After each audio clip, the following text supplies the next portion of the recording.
Mic check 1 2 1 2. Mic check 1 2 1 2. 1 2 1 2.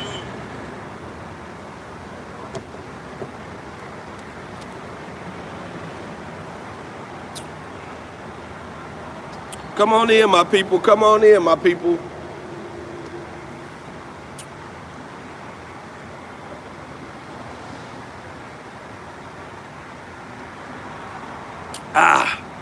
Good morning, my peoples. I'm on vacation vibes, vacation vibes, baby. How we doing? We got Rob in the house. We got CJ in the house. Chosen, Cadehead, Rob Young. Hey guys, can y'all hear me good? I lost my voice.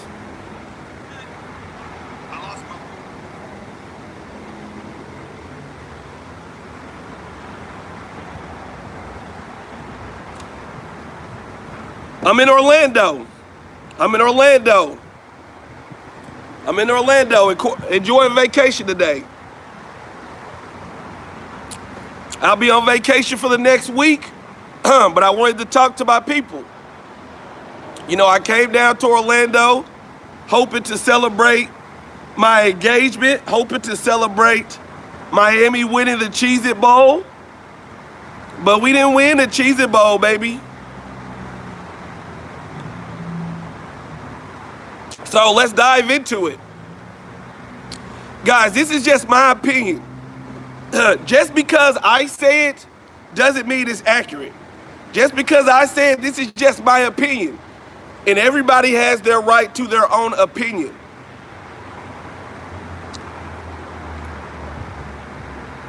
I lost my voice from screaming all night. But really, when I look at this season in total, it was a failure. This season was a failure. This season was a failure, and let me tell you why.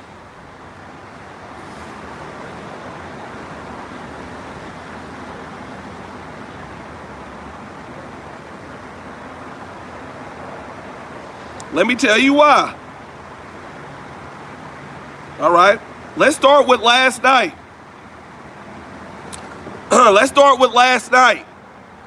Last night is what put the icing on the cake for this season to be a failure. Why do I say that? Because the same things we saw from week 1, we saw throughout the game. We saw the defense. First of all, let me start with Manny. We saw this team start off slow again. Whenever there is a game of any significance, this team will start off slow under Manny Diaz. That has been proven. No matter what, this game we will start off slow, either on offense or on defense. Last night, we started slow on both. A lot of people want to throw blame at the receivers, and I agree with that. But we got to realize we were down 21-0. The defense wasn't stopping anybody, right? We had King in the game, right?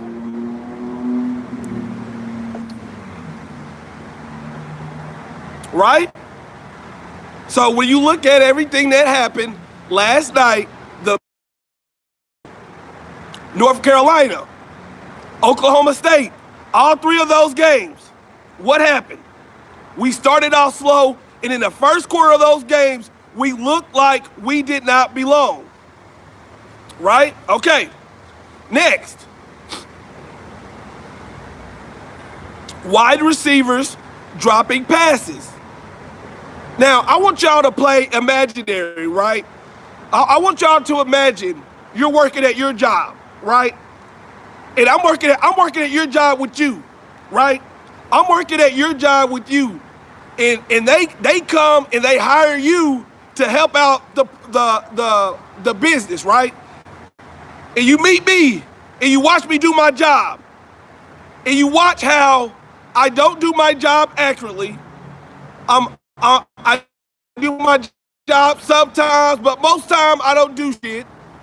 Simple tasks that they ask me to do, I don't do it, right? Okay? Right?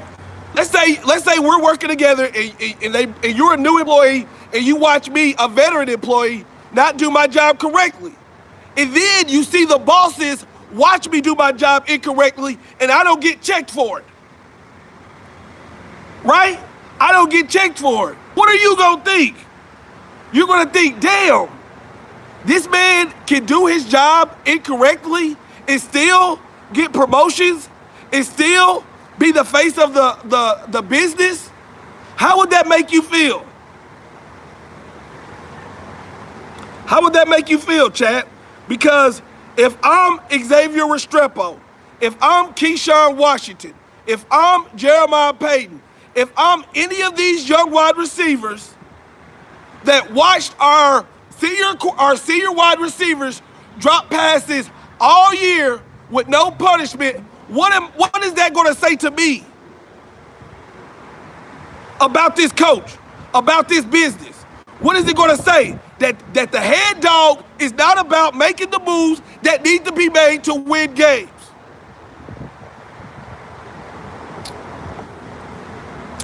Am I saying Keyshawn Washington is the best wide receiver?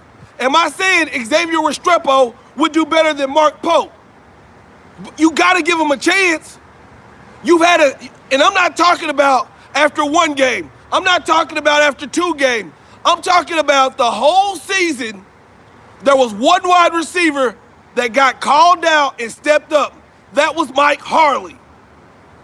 Everybody else, they kept dropping passes. Everybody else, they kept playing even tilt.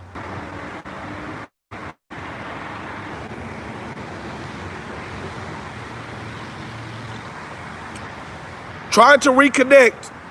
I'm trying to reconnect. Let me try to move closer. Let me try to move closer. Because I got some things I want to say. Right? We on vacation vibes. We on vacation vibes.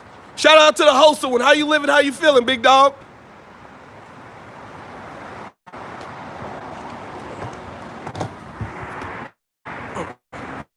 All right. But you've got to look at that, man. I think when you're a coach, eyes are on you when you're a head coach. So how you interact with the team, everybody sees that. So if you're allowing players to not play up to their ability, if you're allowing players not to play up to their ability, then that's going to trickle down to this team. What else? I'm trying to focus on last game, then I'll talk about the whole season. I think a lot of people owe N'Kosi Perry an apology. N'Kosi Perry should wake up to his phone not even working right. Everybody should be texting him, I apologize. N'Kosi phone shouldn't even work today because he should be getting so many text messages saying, I apologize. And there's somebody that's watching this live stream and they're going to say, well, all he did was go in and do his job, but this guy has taken so much slander. N'Kosi has taken so much hate.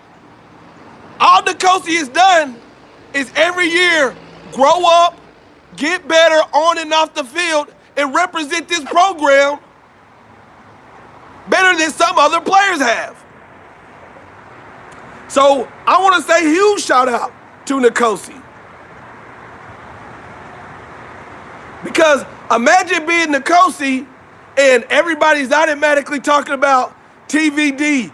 Everybody's automatically talking about Jake Garcia. Okay? So next thing with the coaching is, listen, hey, I have not had a chance to go watch the tape, but I want everybody to go and watch every defensive snap. I I want everybody to go watch the defensive snaps, and then I want y'all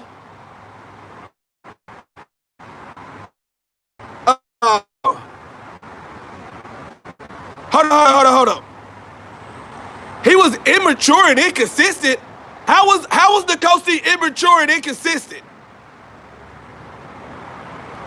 How was N'Kosi immature and inconsistent? Because that's how narratives start wrong. How was N'Kosi immature and inconsistent?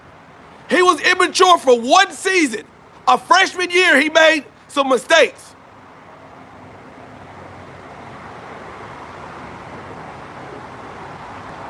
So tell me examples. Because N'Kosi has been a model citizen on this team. When other players ran, transferred, N'Kosi stayed. So, anyway, I want y'all to go back and watch the tape, and I want y'all to just watch 53. I want y'all to just watch 53. Because Zach McCloud, oh my Lord. It became a point where Oklahoma State, they had no other plays. They had no other plays.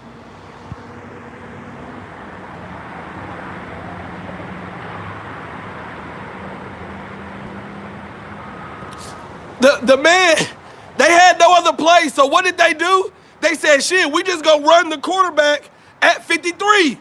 And he couldn't get to the edge.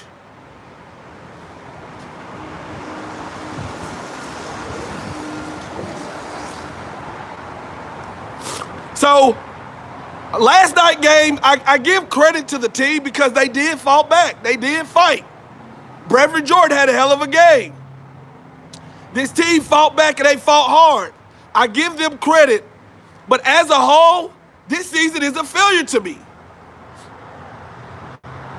This season is a failure to me because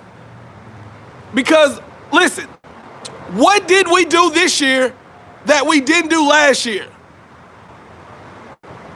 We beat some mediocre ass ACC teams.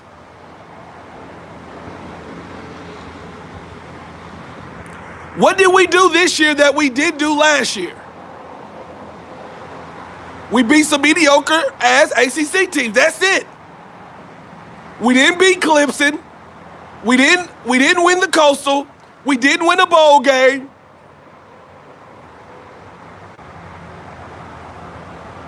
I mean, last year, Brevin Jordan had a good season last year. Mike Harley, he got better this year.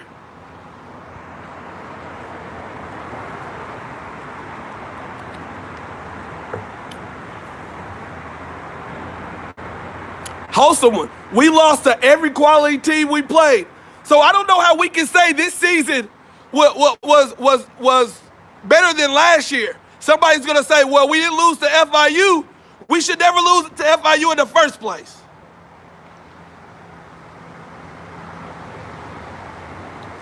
Now, let's talk about the coaching staff, right? Let's talk about this coaching staff. Either way you slice it,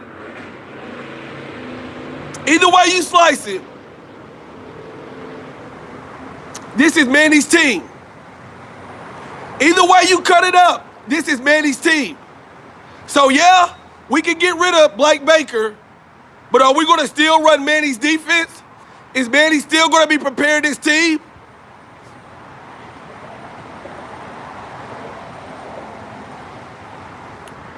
That's the question. Who's going to be preparing this team weekly? Because if I just don't understand how having a new defensive coordinator when your head coach is a defensive-minded defensive-minded coach. Is Manny going to hire a Charlie Strong and say, you can take over the defense and Rhett Lashley takes over the offense and I'm going to be just a head honcho type of guy? I don't know if Manny's going to do that. Because we got to be realistic. And what the tape shows is anytime we play a team, a game that has some significance to it, the team comes out slow.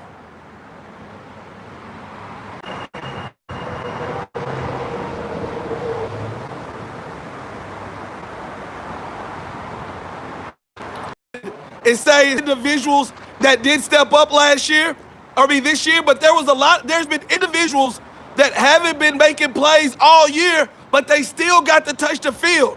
Listen, Zach McCloud hasn't been doing great all year, but what does Manny do? Manny puts him at defensive end so he can get on the field. I don't understand it. Also, and I want to preface this by saying this. It's really tough to tackle in college football because of targeting, but that whole rugby tackling shit is not cutting it. We're not a good tackling team. Manny has brought that rugby tackling shit, and it's not working. We're not a good tackling team. This defense has gotten worse every year. Manny, you're a defensive-minded guy. Manny, this is your team. Manny, that's your homeboy that you handpicked. You handpicked. Listen, if I want to use other examples. If I go to my manager and say, listen, the wholesome one,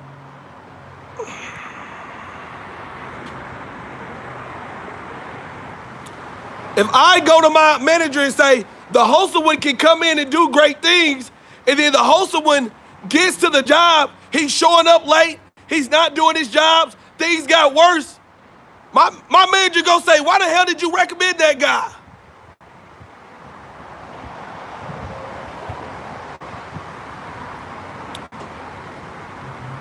Now, I do want to say, shout out to N'Kosi Perry. Shout out to this team because the team did fight.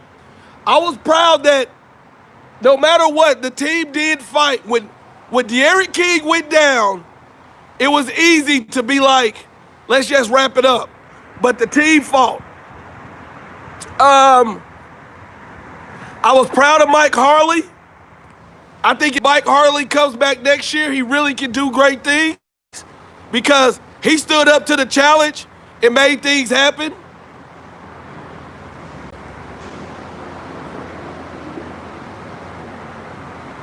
I did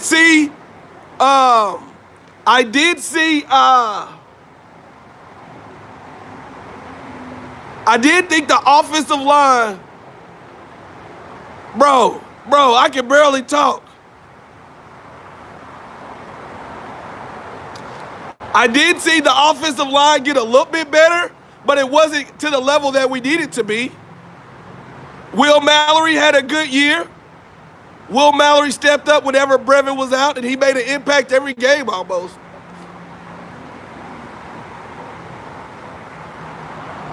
I mean, even Rhett Lashley, it was some questionable shit that Rhett Lashley was doing. I mean, I don't understand calling that tunnel screen on 4th and long. That was weird to me. That was weird to me. I don't.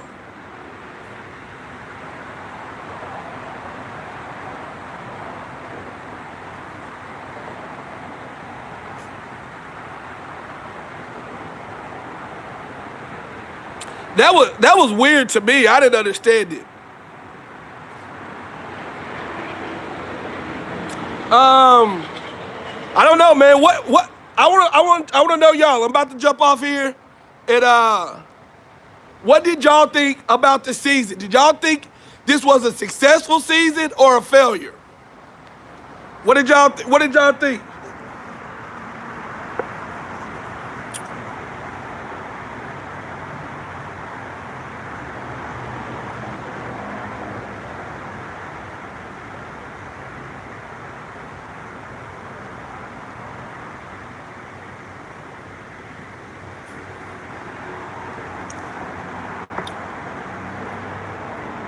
And like, I know a lot of people say, well, we improved from last year. Well, listen, when you lose to FIU, you only can go up. We hit rock bottom, losing to FIU and getting shut out to Louisiana Tech. So by us winning 2 more games this year or 1 more game this year, I still think when you look at the big picture, we didn't win a bowl game. We didn't beat a good team this year. I mean, it wasn't hard to improve.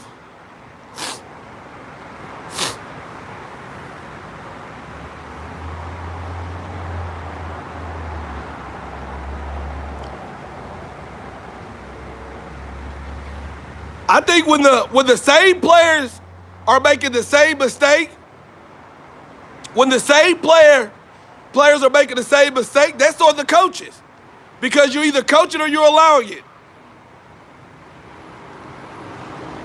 Last night was a chance for us to beat Oklahoma State, go into the offseason with De'Aaron King coming back, a bowl game win, and with a top recruiting class.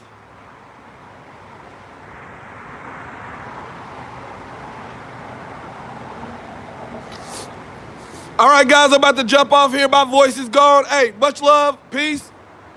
I'm about to get in the pool.